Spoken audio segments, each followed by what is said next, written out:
What's the haps? I'm Meroka, and today I'm going to be taking a quick look at Rhythm Destruction by Curious Panda Games. This is a weird kind of title. This is a sort of mishmash of a bullet hell shooter and a rhythm game. So it's kind of an odd one. Let's take a look at the options before we get into it. We have controls are rebindable, that's nice. Volume has a separate music and sound effects as well as a master volume slider, so that's kind of cool. Indeed, audio offset if you want to, I don't know, if you want to pan it to left or right, I guess. Kind of, that's, not many people would offer that. I'm not sure how many people would want that, but it's there if you want it. Video is not great.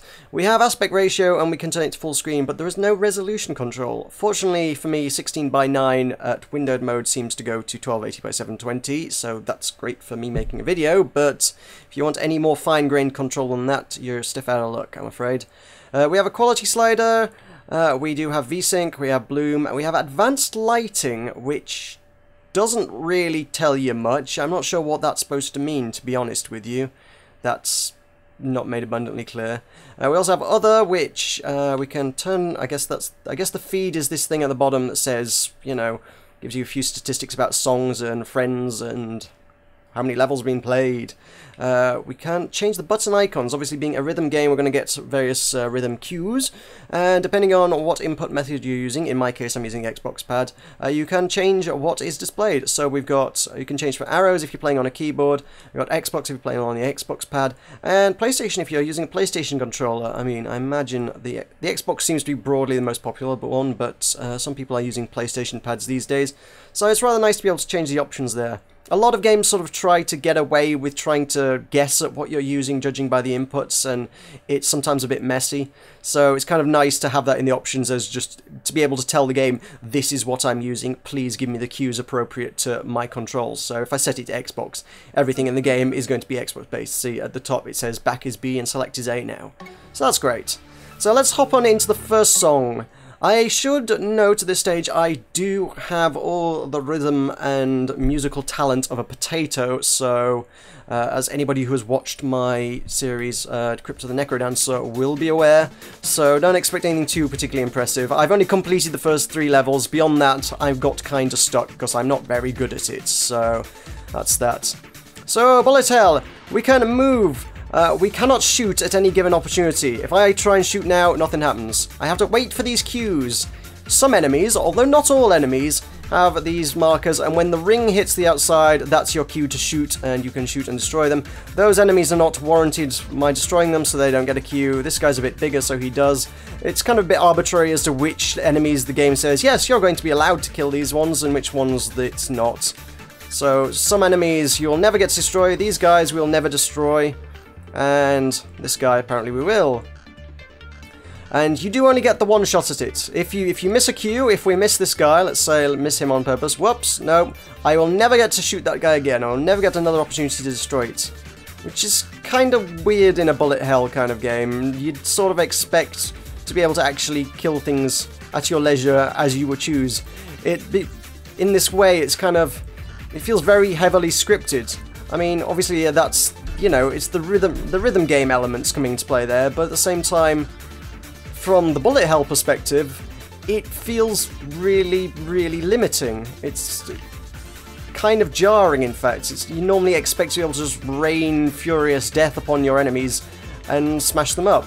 But as it is, it's no, wait for the right opportunity to destroy the enemy. No, you can't destroy it yet. Okay, now shoot. Well, these ones have got bars that you just hold the button down. These are a different kind of note. It's just a sustained note, basically. Hold the bar down and do that. And the boss has health at the top. When you deplete the boss's health, because the game is scripted, the boss doesn't die. Because, obviously, this game, because, like I say, it's all very, very heavily scripted. And when the boss's health hits 0, it just keeps going. So I can keep shooting it, and I can keep hitting these cues, which will damage it. And see, its health is red, it's dead. The damn thing's gone. But there's not much I can do about it. It's just going to keep going. Eventually, when the game says, there we go, that's the appropriate moment for the boss to die, now he's allowed to die and he will explode. And it doesn't even matter if you miss that last button, because that is his pre-scripted time to die, and his health is already empty. That's the moment he will die. If you miss that last shot, he'll still die anyway. It doesn't make any difference, as long as his health is not there. And if his health hasn't been completely depleted, if you haven't killed the boss, well, he'll just fly off. You basically, the only difference it makes is that extra 10,000 point bonus for destroying the boss. If you didn't actually kill him, well, he just sort of gets bored of fighting you and flies off, I guess, is what he does. He just decides, you are not worth my time anymore, and goes away. So, it's a rather unusual choice of dealing with bosses, I'm afraid. So, there we go. That is the end of the first level. Wonderful, 64% complete. Great. So, let's go back to a stage select.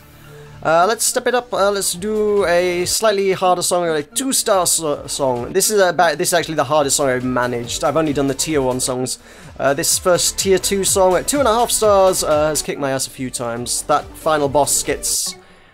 for all I keep calling it a bullet hell shooter, there's not been a lot of bullet hell, but some of the bosses do get kind of bullet hell, and that 4th level boss does spam a lot of stuff that will make a mess of you if you're not paying attention.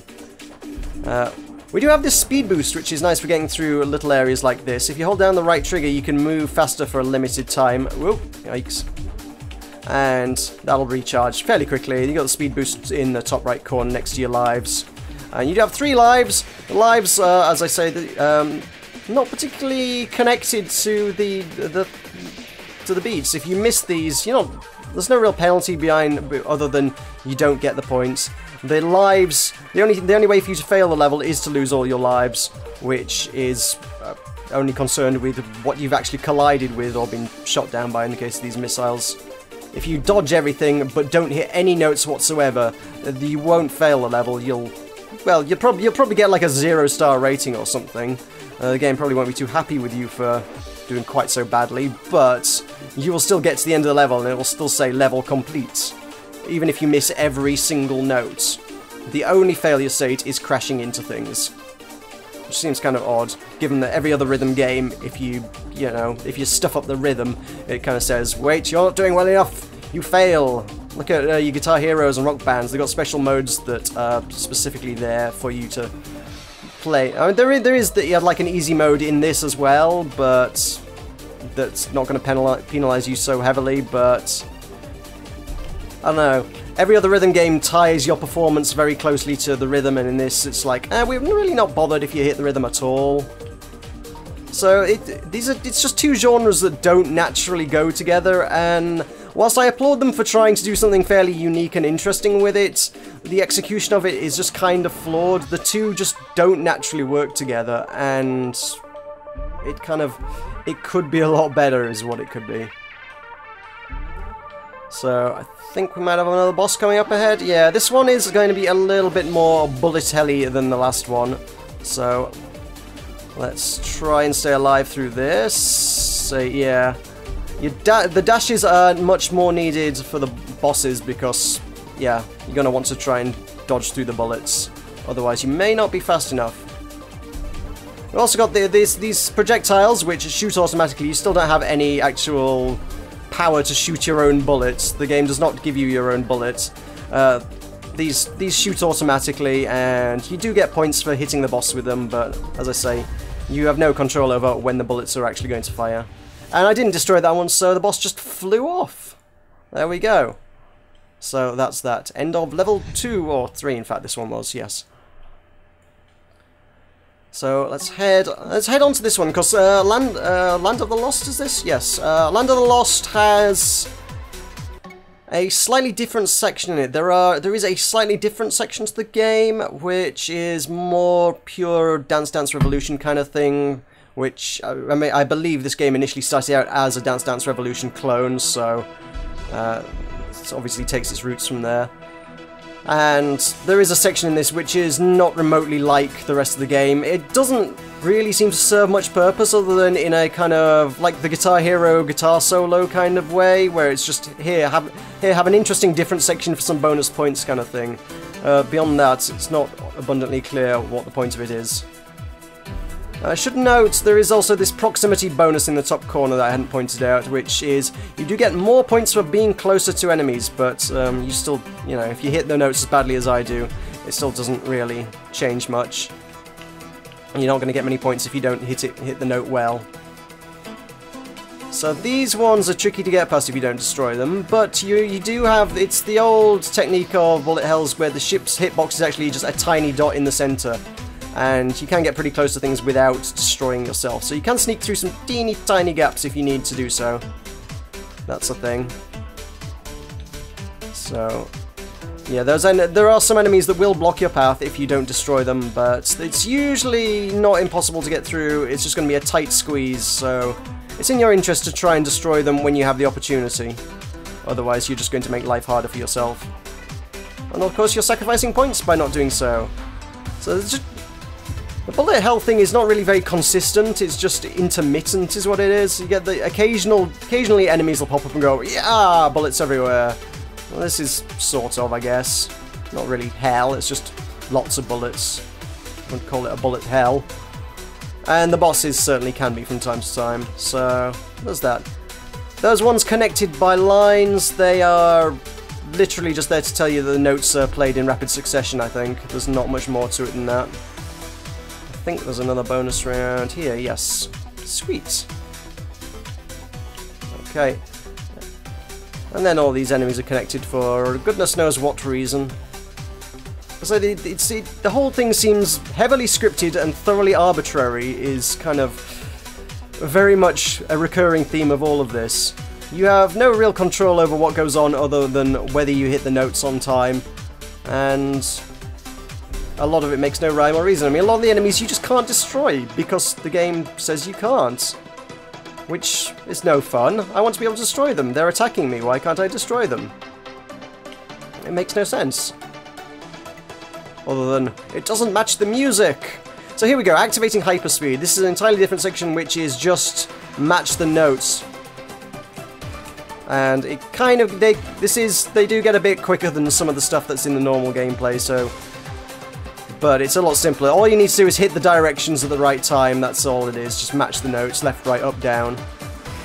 And try and hit as many as you can. And it'll give you a bonus at the end, so 79%. I guess that'll probably give me a boost to my score or something. I'm not really sure.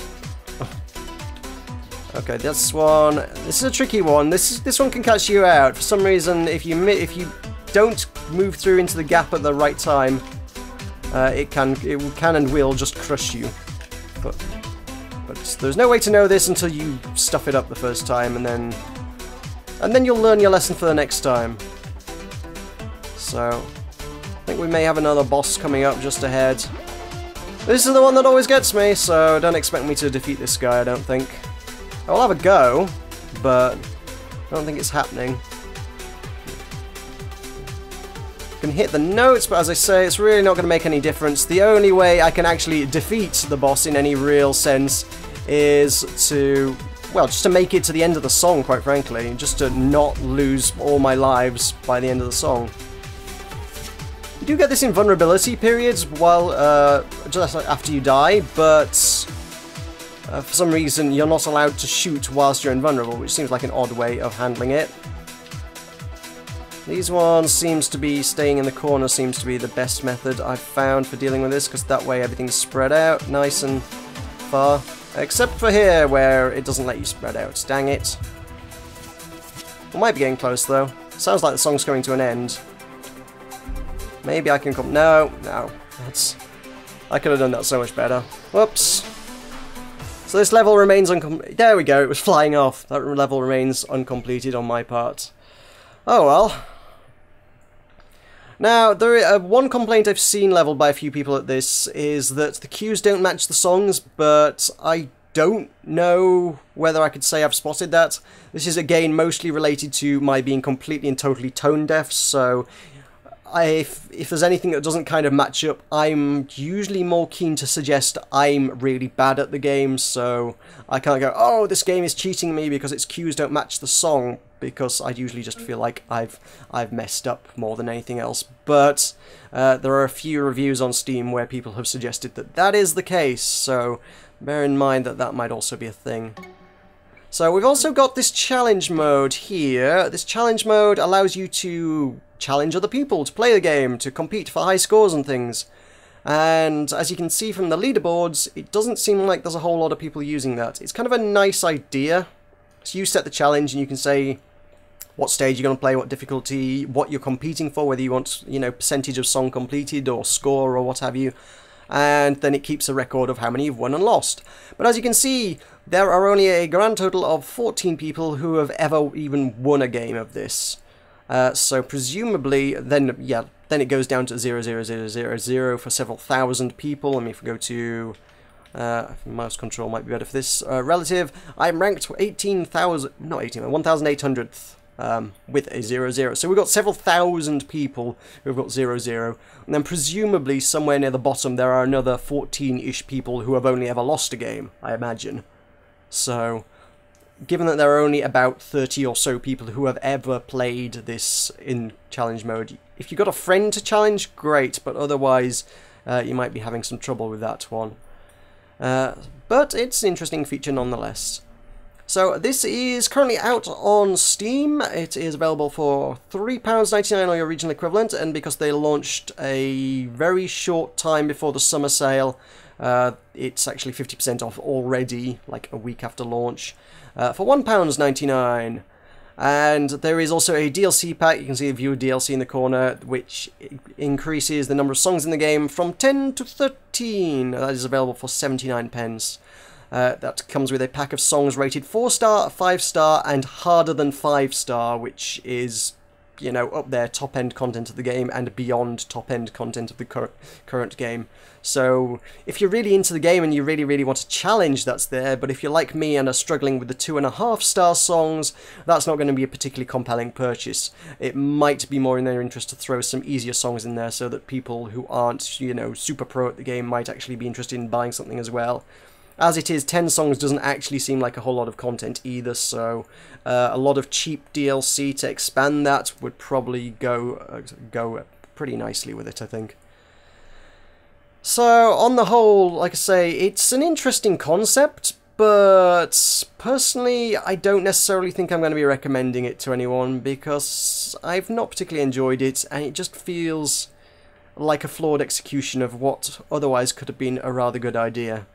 It's unfortunate. I would like to see this improved in the future, or to see someone come up with a better execution of a similar concept, because it's definitely something that's got a pretty neat idea behind it, but as it is, rhythm destruction, I don't think, is going to redefine things. So thank you very much for watching. I've been Meroka, this has been Rhythm Destruction, and I shall see you next time.